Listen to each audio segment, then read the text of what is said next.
A jornalista Malu Gaspar diz que Daniel Vorcaro vai contar tudo e não vai poupar ninguém. Alexandre de Moraes é encurralado pela CPMI do INSS. Descobriram tudo. Fundador da Ash Capital, Vladimir Timmerman, afirmou em depoimento na CPI do crime organizado que Nelson Tanuri, da Gafisa, é o verdadeiro dono do Banco Master. Um incidente aéreo envolvendo o ministro do STF, André Mendonça, relator do explosivo escândalo do Banco Master, gerou preocupação generalizada nesta sexta-feira.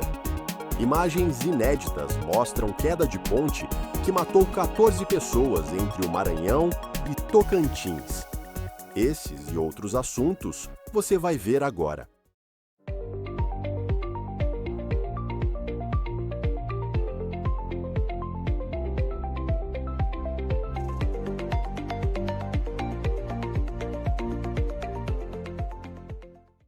A jornalista Malu Gaspar informou que o dono do Banco Master, Daniel Vorcaro, vai fazer uma delação séria e que não vai poupar ninguém.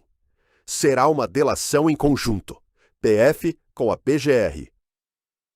Você resumiu bem e é exatamente essa a intenção do ministro André Mendonça. Isso foi conversado pelo ministro com o advogado do Vorcaro, José Oliveira Lima, conhecido como Juca. Assim que o Juca disse que o Vorcaro estava disposto a fazer, nas palavras dele, uma delação séria, uma delação que não vai poupar ninguém. A gente publicou isso no blog, no Jornal Globo, ontem, e hoje havia já essa expectativa de que ele fosse transferido, porque até foi um argumento dos próprios advogados. Na Papuda não haveria como ele se reunir com os advogados da forma como é preciso para que se elabore um cardápio de assuntos que ele pretende falar, das coisas que ele pretende contar, para que ele seja visitado e faça reuniões com a Polícia Federal, com os representantes do Ministério Público Federal. Então, é justamente essa a intenção. É só por isso que ele está indo para a Superintendência da Polícia Federal no Distrito Federal, por ordem do ministro Mendonça. Aí você pode dizer, bom, ele queria uma prisão domiciliar, conseguiu ali não é bem um privilégio, mas é uma melhora nas condições. Agora, isso tem uma contrapartida, que é fazer a delação. E a expectativa, Natuza, é de que ela seja feita em conjunto pela Polícia Federal e pelo Ministério Público Federal, no caso, a Procuradoria-Geral da República. Então, até onde se sabe, vai ser um trabalho conjunto, embora sempre haja essa discussão sobre se vai ser uma delação feita apenas pela Polícia Federal, já que a Procuradoria-Geral da República tem tido uma postura mais lenta, muitas vezes mais refratária a medidas de investigação mais enfáticas, né? Assim, até o próprio ministro André Mendonça deu uma bronca ali na Procuradoria-Geral da República por demorar a responder à ordem de prisão, ali, ao pedido de prisão da Polícia Federal dessa última vez, mas aparentemente isso está pacificado e essa delação vai ser feita em conjunto. Só um outro ponto que eu queria ressaltar antes de passar a palavra aí de volta para você, é que o José Oliveira Lima, o Juca, ele também é advogado do João Carlos Mansur, que é o dono da REAG, que, por sua vez, é a grande lavanderia aí do ecossistema Master. A REAG servia como lavanderia para outros esquemas, como a gente viu, no caso aí da operação que mirou o PCC, mas também era um instrumento muito importante do Daniel Vorcaro e do Master para distribuir dinheiro, para desviar dinheiro, para pagar propina. Então, isso indica que eles vão fazer uma delação em conjunto. O Mansur não está preso, está fora do Brasil, mas certamente vai entrar nessa negociação. Marcelo Campos. Será que uma delação em conjunto com a Polícia Federal e a Procuradoria-Geral da República pode dar certo? Esse é um ponto que deixa qualquer um com a pulga atrás da orelha. O Procurador-Geral da República tem dado sinais muito ruins com relação às questões que envolvem aí o Banco Master. E pior, Ele era um daqueles que estavam em Londres, degustando uísque Macallan, na companhia de Daniel Vorcaro, que vai delatar um esquema em que o próprio Procurador-Geral da República pode estar envolvido. Vamos ligar aí alguns pontos. O Toffoli fez de tudo para inviabilizar as investigações. Não deu certo. Alexandre de Moraes até agora não explicou o contrato de 130 milhões com o escritório de advocacia da sua mulher e nem as mensagens trocadas com Vorcaro. A CPI do INSS já descobriu que o celular para o qual Daniel Vorcaro ligou no dia da sua prisão estava em nome do Supremo Tribunal Federal. A gente está vendo aí, né? O Procurador-Geral da República é quase um secretário do ministro Alexandre de Moraes e foi indicado por Gilmar Mendes, seu ex-sócio. Agora, Toffoli está recluso, mas com certeza não quer que isso vá adiante, porque ele está enterrado até o pescoço. Moraes também não. E Gilmar Mendes já deu sinais de que não quer isso também, apesar de ter votado pela manutenção da prisão do Daniel Vorcaro. Ora, será que o Paulo Gonet é uma pessoa confiável? Será que ao tomar conhecimento do conteúdo da delação, o PGR não vai articular com Gilmar Mendes e Alexandre de Moraes alguma forma aí para inviabilizar isso tudo? Só nos resta acompanhar e esperar que isso não termine em pizza. Parece que a casa caiu para o ministro Alexandre de Moraes. Veja o que disse o advogado André Marcília neste sábado em seu canal no YouTube. Meus amigos, Bomba da Bomba acaba de sair agora, neste sábado, no site Poder 360, mais detalhes das relações entre Moraes e Vorcaro que encurralam o ministro. Simplesmente agora o Moraes não tem mais como não se defender sobre as suas relações com Vorcaro e com o caso Master. Eu vou te contar tudo isso agora, mas antes peço que você se inscreva aqui no canal e também deixe o seu like, deixe o seu joinha e ajude o nosso canal a crescer e esse conteúdo a ser distribuído para mais pessoas. Diz o site, aspas, o ex-banqueiro Daniel Vorcaro mandou mensagens via WhatsApp para uma pessoa no dia da sua primeira prisão, em 17 de novembro de 2025. Tudo isso a gente sabe, a tal da mensagem conseguiu bloquear. A CPMI do INSS foi muito diligente e pediu que o número do celular desse destinatário fosse identificado pelo sistema que eles têm. Muito bem, a resposta foi que o telefone era do Supremo Tribunal Federal. Essa informação, meus amigos, a gente já tinha. Sabíamos que o telefone era de alguém do Supremo, era um telefone funcional de dentro do STF. Agora é que vem a bomba. O Poder 360 soube qual é o número checado e verificou e descobriu que esse celular tem sido usado pelo ministro Alexandre de Moraes há muitos anos. Há quem diga, inclusive, que esse celular é usado por ele desde que ele entrou no STF. E aí a gente precisa aqui fazer uma conjectura e lembrar que houve uma informação há algumas semanas atrás de que o ministro Moraes, logo quando essa história começou a ser revelada, o caso Vorcaro apareceu, o ministro Moraes trocou de número de telefone, não é de telefone, não é de aparelho, de número de telefone. E agora a gente entende por quê. O telefone, ou o número de telefone que ele trocou mensagens com o Vorcaro era esse daqui, era o do STF. E aí ele troca de telefone exatamente quando a história do Vorcaro aparece. Está tudo claro. É óbvio que as mensagens, portanto, trocadas entre Vorcaro e alguém, esse alguém era o Moraes. Esse número era do Supremo. E esse número do Supremo era usado pelo ministro Alexandre de Moraes há vários anos. Não foi uma vez só. Inclusive, há quem diga que desde o início da sua atuação dentro do STF. Diz ainda o site que durante vários anos, inclusive com conversas com jornalistas, no período em que o fundador do Banco Master foi preso, esse celular do Moraes já era usado para conversar com jornalistas, inclusive. Moraes negou e tem negado até agora que tenha recebido tais mensagens. Só que não tem mais, Moraes, como negar. Não tem mais porque agora é um fato. O Poder 360 está afirmando com todas as letras que esse celular que foi trocado mensagem com o Vorcaro era usado por você, Moraes. Ou afinal de contas, ou você foi roubado e o seu celular estava com outra pessoa, ou qualquer um usa o seu celular, ou enfim, e o que é pior ainda, ou então era você sim o destinatário das mensagens, conseguiu bloquear no dia da primeira prisão do Vorcaro. Portanto, o Moraes, independente das mensagens serem de visualização única, independente de qualquer outra coisa, nós precisamos que o Moraes venha a público e se explique por que ele recebeu a mensagem e conseguiu bloquear, e que o Vorcaro apareça durante essas delações e diga claramente que trocou essas mensagens com o ministro Moraes, afirme, porque é um fato, me parece que está claro, que não tem mais como negar, e diga o que ele quis dizer com isso. O que, afinal de contas, o Vorcaro quis dizer quando mandou para o ministro Moraes do Supremo Tribunal Federal, no dia da sua primeira prisão, a mensagem conseguiu bloquear, mandou 2 vezes, inclusive. E também que o Moraes explique, e o Vorcaro, na sua delação, delate, por que o ministro Moraes, afinal de contas, trocou de número de celular exatamente depois que toda essa história apareceu. Bom, o batom na cueca está dado.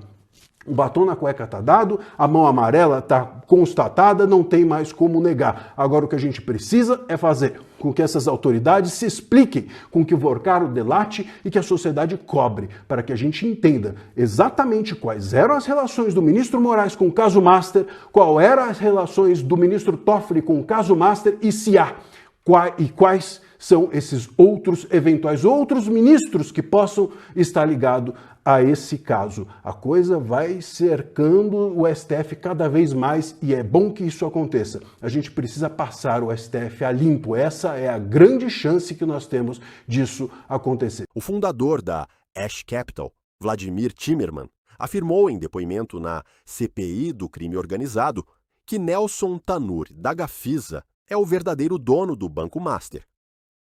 Obrigado. Vladimir Timerman é fundador da Ash Capital, empresa gestora de fundos de investimentos. Há vários anos ele vinha denunciando as fraudes do Banco Master. Na CPI, onde foi convocado como testemunha, Vladimir Timerman afirmou que Daniel Vorcaro, na verdade, é um laranja de Nelson Tanure, dono da Gafisa. Muito se fala sobre as suspeitas que o senhor Nelson Tanure é o dono do Banco Master. Eu juntei 13 elementos para mostrar que esse é o caso. A primeira ação que você tem de Nelson Tanure como administrador da Gafisa foi comprar ações de Brasil Realty, que eu imagino que quem está acompanhando o caso do Master, para permitir que o Daniel Vorcaro tivesse dinheiro para ressarcir as debêntures de Cisan e Sentara que aconteceram antes da entrada dele do banco, 50 milhões de reais. Então, o primeiro ato que se tem é o desvio do dinheiro da Gafisa para permitir que o Daniel Vorcaro e sua turma, Benjamin Botelho, Foco, ressarcissem outros prejudicados para 2 anos depois firmar um termo de compromisso. Ele disse que fez várias denúncias ao Banco Central e também à CVM, Comissão de Valores Mobiliários. No dia 22 de novembro de 2022, você tem um documento que chama Parecer 146, aonde lá se apontava uma série de desvios e uma série de questões que, se fossem investigadas, naquele momento o banco tinha menos de 15 bilhões de reais. Então você tem um parecer 146 da área técnica da CVM solicitando a abertura do inquérito administrativo. Esse inquérito administrativo demorou 473 dias para ser aberto. Ficaram sentados em cima das informações que poderiam ter impedido isso acontecer por 473 dias. Nesse meio tempo, eu fui cobrar a Procuradoria Federal Especializada da CVM. Na reunião, eu fui ameaçado. O empresário Nelson Tanure reagiu às declarações de Vladimir Timerman à CPI do crime organizado. Ele disse que Vladimir não tem credibilidade nenhuma. Segundo a revista Veja, o gestor e fundador da Ash Capital foi condenado pela Justiça do Estado de São Paulo a cumprir 1 ano, 10 meses e 15 dias de prisão por perseguição ao empresário Nelson Tanure. Timerman teria feito ameaças à integridade psicológica, invadindo e perturbando a esfera de privacidade de Tanure. A Tessa diz que o crime de perseguição e ameaça foi amparado em farta prova documental em que publicações feitas no X, antigo Twitter, se ocuparam de ofender a vítima e gerar importunações em sua vida. Essas importunações incluíam frequentes questionamentos dos jornalistas que desejavam saber a veracidade das postagens.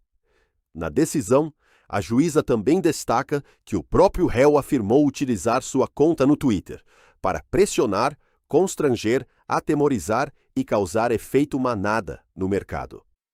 Na noite de quinta-feira, 19 de março, o voo Latam 3796 de Brasília para o Santos Dumont, no Rio, foi abortado pelo piloto após detectar uma falha mecânica nos sistemas de monitoramento. As portas já estavam fechadas e o avião iniciava o taxiamento por volta das 8h30 da noite, quando o comandante seguiu os protocolos e interrompeu tudo em solo. Ninguém ficou ferido. Passageiros foram desembarcados com segurança e realocados em outros voos. Os ministros André Mendonça e Luiz Fux estavam neste voo. Mas o que parece rotina na aviação ganha contornos inquietantes pelo perfil do passageiro. André Mendonça, relator do caso Banco Master, um dos processos mais sensíveis do país, com interesses bilionários e tensão institucional em jogo. Muita gente questiona: em meio a esse contexto explosivo, uma falha assim é só coincidência? A segurança de uma autoridade como ele deveria ser prioridade máxima, protegendo não só a vida dele, mas o andamento da investigação que pode expor poderosos. Marcelo Campos. Esse episódio reforça a necessidade de uma cautela muito grande, né? Tratar como se fosse mero acidente operacional pode ser negligência, dado o momento delicado pelo qual o judiciário está passando, né? A assessoria de Mendonça não se pronunciou, mas o episódio já repercute aí nos bastidores políticos e nas redes sociais. O Brasil não pode ignorar esses sinais. O ministro André Mendonça tem que tomar cuidado, porque ele está contrariando interesses de muita gente poderosa. Outro que precisa ter a segurança reforçada é o próprio Daniel Vorcaro, que está prestes aí a fazer a sua colaboração premiada e que, segundo a jornalista Malu Gaspar, não vai poupar ninguém.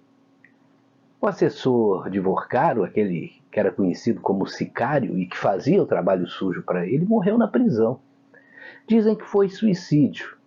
Eu não acredito que um sujeito com o perfil dele, que ganhava 1 milhão por mês, resolveu tirar a própria vida no mesmo dia em que chegou à prisão, sabendo da influência do seu patrão em todos os poderes da República. Aí tem coisa. As imagens que você vai ver agora são chocantes. Elas mostram o momento exato da queda do vão central de uma ponte que liga os estados do Maranhão e Tocantins. O acidente aconteceu no final do ano passado. 14 pessoas morreram e 3 ainda estão desaparecidas. As novas imagens são das câmeras de caminhões que passavam na ponte naquele momento. Essas imagens foram registradas pelas câmeras dos caminhões envolvidos na queda e mostram para a gente que a travessia seguia normalmente, embora já se soubesse da estrutura absolutamente frágil da ponte, ela desmancha, né? Desmanchou do nada ali, né? Vários veículos foram para o fundo do rio Tocantins.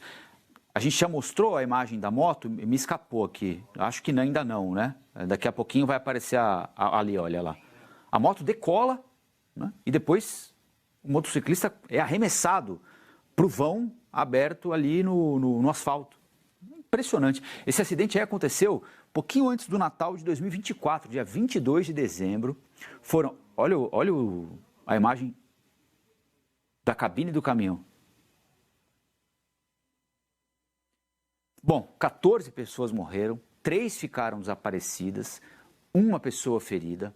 Essa ponte aí foi construída na década de 1960, tinha passado por uma reforma em 2000 e vários usuários reclamavam da falta de manutenção. Foi notícia, inclusive, na época, que na hora do acidente tinha um vereador de um município gravando um vídeo aí para falar sobre a falta de conservação na ponte, mas cá entre nós, ninguém imaginava que fosse acontecer esse absurdo, né?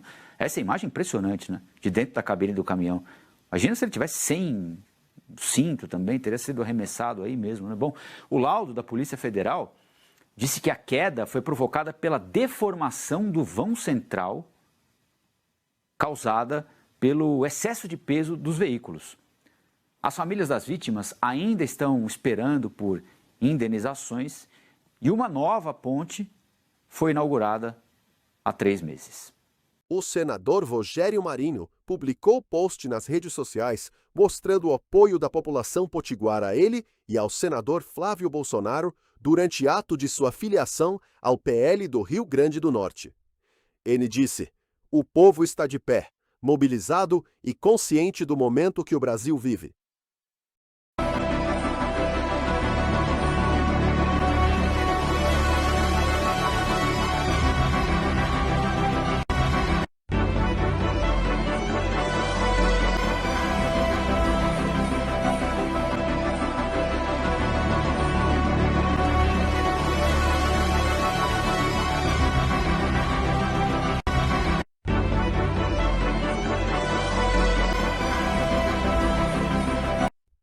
O apoio dos potiguares no nosso ato de filiação ao PL do Rio Grande do Norte é a prova de que não aceitamos mais retrocesso e queremos reconstruir o país com coragem e verdade.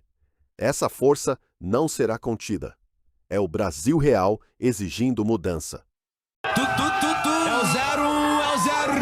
01, abre passagem que o homem chegou, o legado tá vivo. O pai deu a letra, a tropa já sabe quem é de verdade. A gente não abre o 01, tá pronto, assume a missão. Respeita a patente do novo capitão, não tem conversa torta. O papo é reto, o Brasil tá com ele fechado no teto. Flávio, o capitão voltou. É 2026, o Brasil confirmou. É o Flávio, pressão que não para. O novo presidente vai subir a rampa, cara. É o 01. É o 01.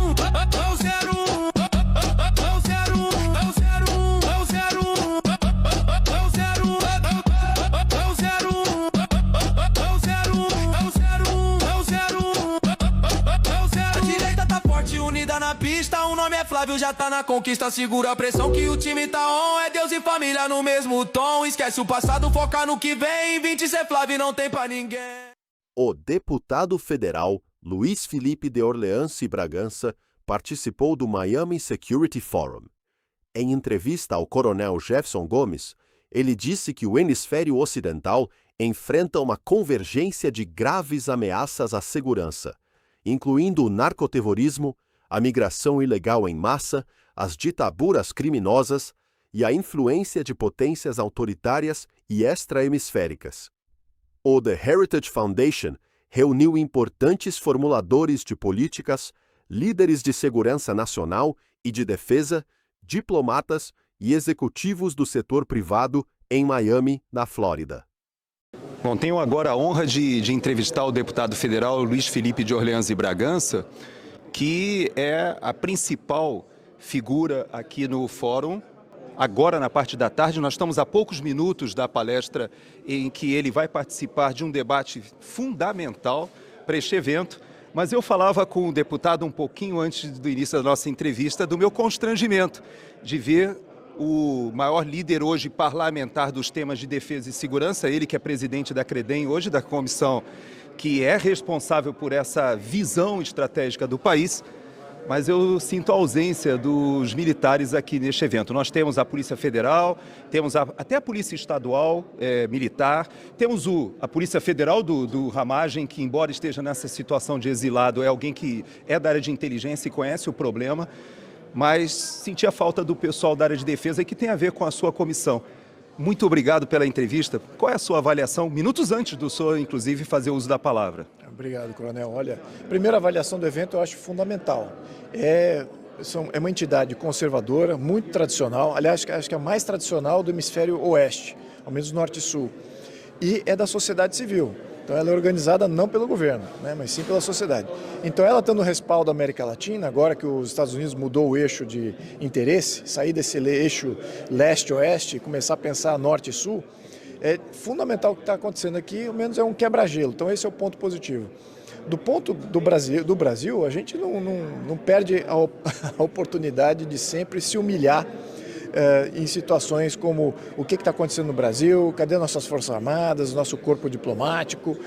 Tudo isso tem sido uma grande questão e a gente tem levantado isso nos fóruns paralelos que tem aos fóruns principais aqui, que são mais públicos. Existem round tables, né, como destaques assim, de grupos menores são criados para uma discussão menos pública, mas onde troca-se os pareceres. A gente, em termos de forças armadas, de diplomacia, nós estamos com os mesmos problemas que um país que nunca teve diplomacia, ou um país que nunca teve força armada atuante.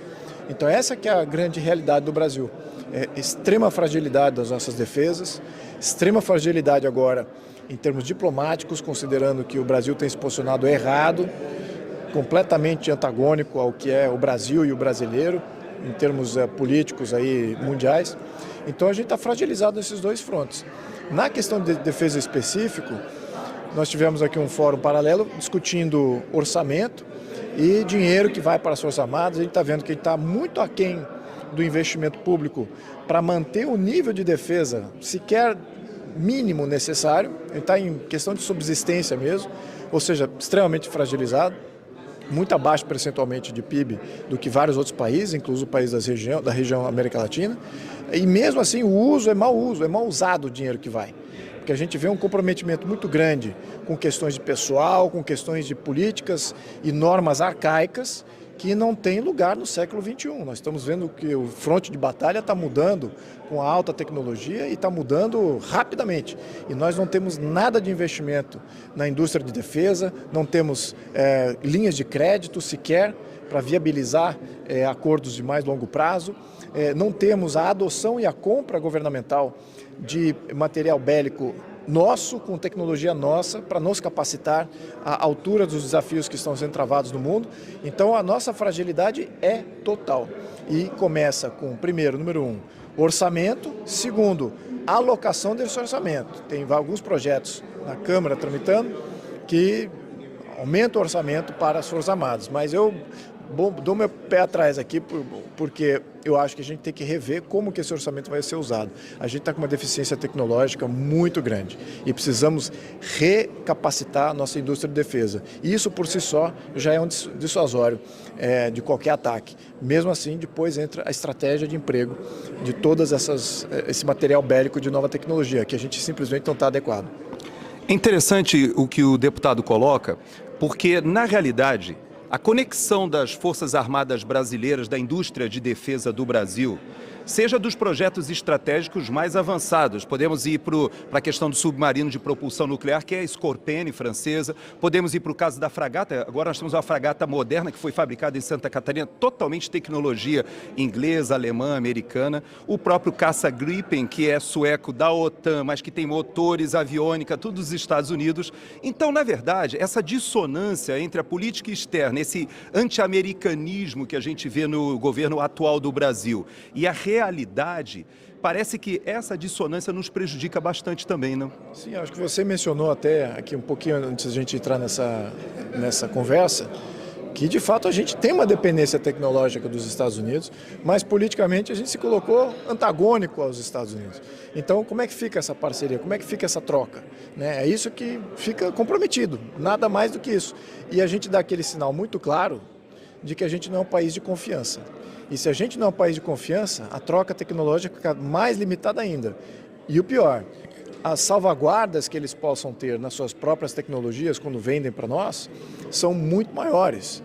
Em outras palavras, eles vão ter aquele botão de desligar, se por acaso nós começarmos a agir fora dos seus interesses, já que a gente não tem esse grau de confiança que outros países estão conquistando na região.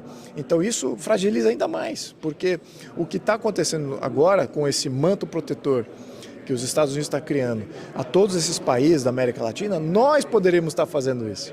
Isso poderia ser a nossa capacitação da missão das nossas Forças Armadas, de fazer esse manto protetor, acho que a gente teria muito mais engajamento com os nossos irmãos regionais do que os Estados Unidos. Os Estados Unidos sempre geram, em todos os países da América Latina, por melhor que sejam as intenções dos Estados Unidos, mas sempre gera aquele fervor político que dá pano para a manga da esquerda. Não, é o anti-imperialismo, é o controle de toda a região, é eles que querem controlar tudo. Por que não delega isso para uma potência regional como o Brasil? Mas para isso acontecer, precisa ter confiança entre os governos. Precisa ter confiança nas trocas de longo prazo. Então é exatamente isso que você mencionou. A gente está literalmente no lodo, com o dedo em riste e clamando, cheio de bravatas de soberania, sendo que nós não temos ainda. É ruim para nós adotarmos essa linha, porque de fato nos prejudica até num plano muito maior, que poderia ser um passo intermediário a gente atingir uma soberania plena. A gente sabe que a gente é um país geograficamente e geopoliticamente conscrito, baseado em todos esses interesses que tem dos países mais desenvolvidos, mas a gente precisa traçar um plano de ter soberania plena.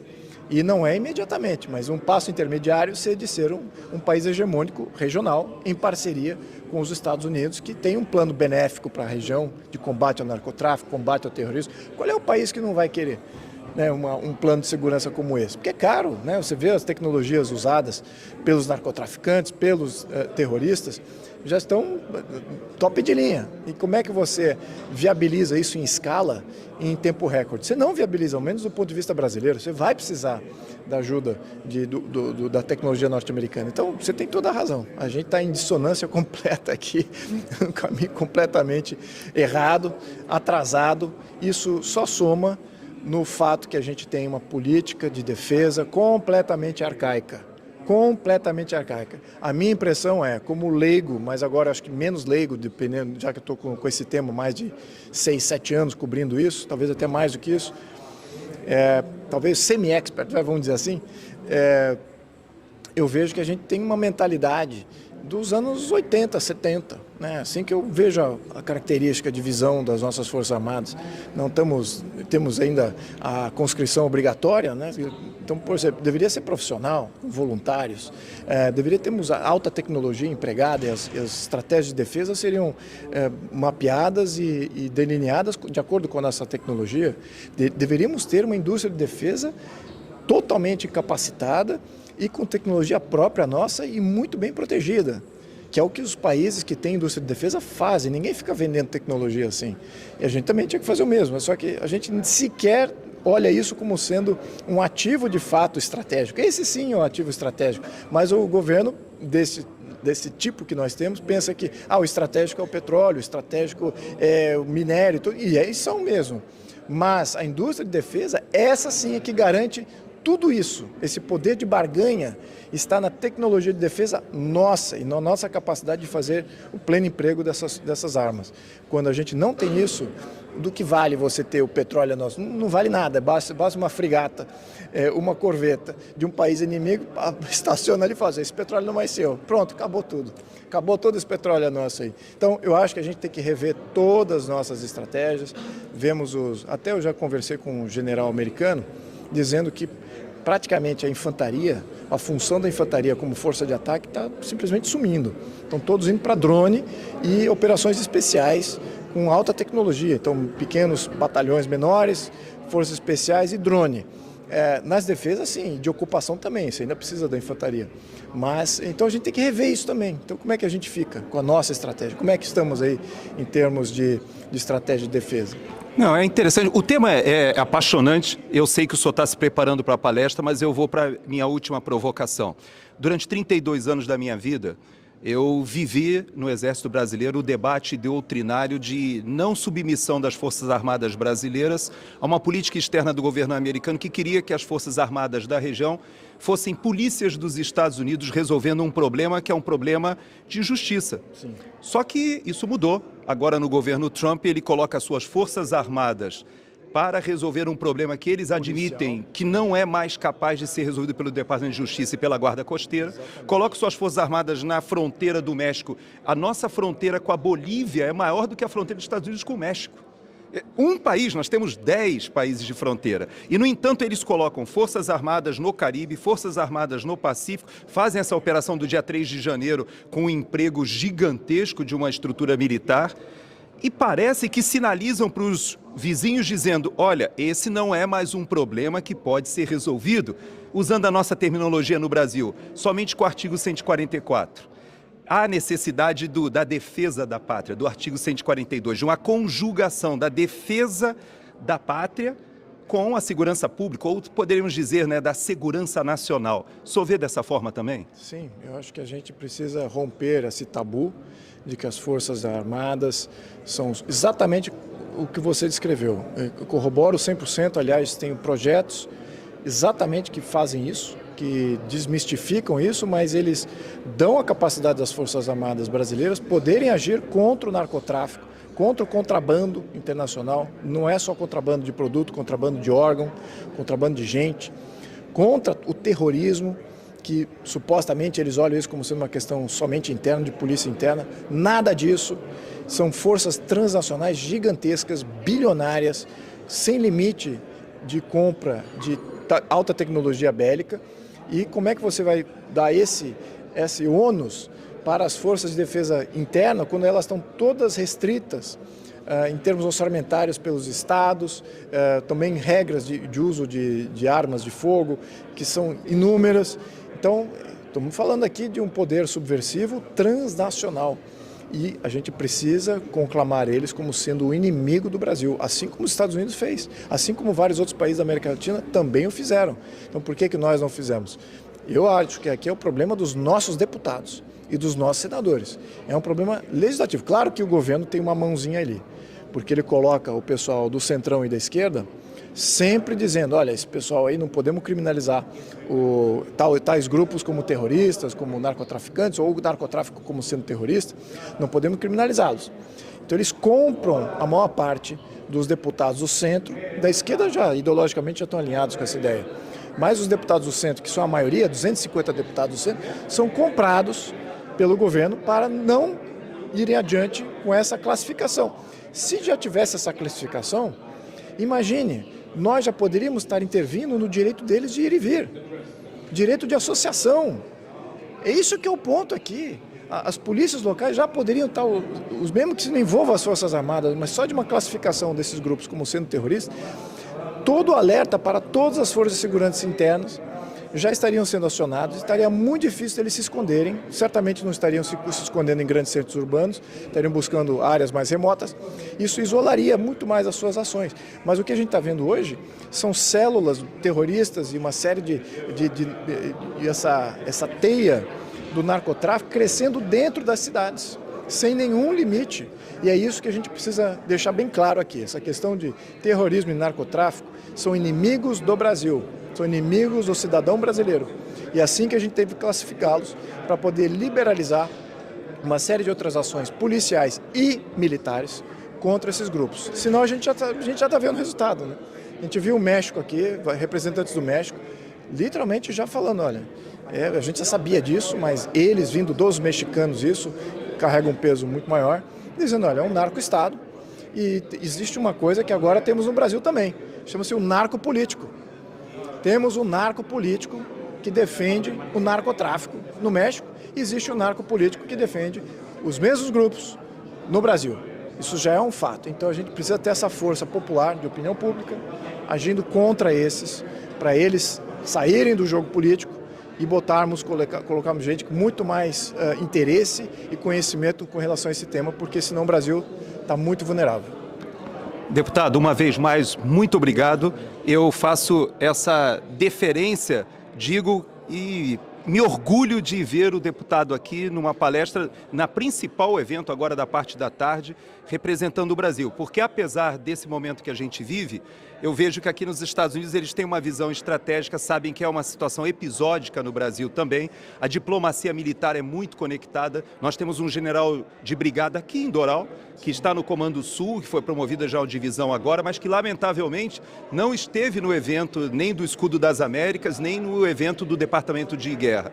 Então a gente percebe que esse momento é interpretado aqui pelos Estados Unidos também como vamos dizer, uma falha ali numa relação, mas que pode ser revertida politicamente. Nós temos uma via institucional de reverter essa situação do país. Acredito muito que eles entendem dessa forma, que há uma estatura do Brasil. E eu acredito sim que a gente tem possibilidade de reverter isso e em poucos meses voltar a ocupar uma posição que esteja de acordo com a estatura geopolítica do Brasil, né? Concordo plenamente com o que você falou, e isso até foi reiterado por outros países, até por nossos representantes, que nós temos como resolver isso institucionalmente.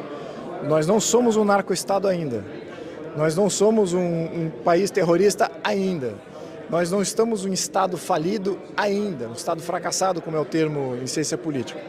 Então, nós temos uma chance, temos ainda instituições e gente muito boa nas instituições. Então é isso que a gente precisa fazer prevalecer. É essas pessoas boas que estão nas instituições, além dos bons políticos, né? Então precisamos também trazer gente consciente com isso, em maioria, né? Que a gente se torne a maioria para começar a classificar o que é o quê.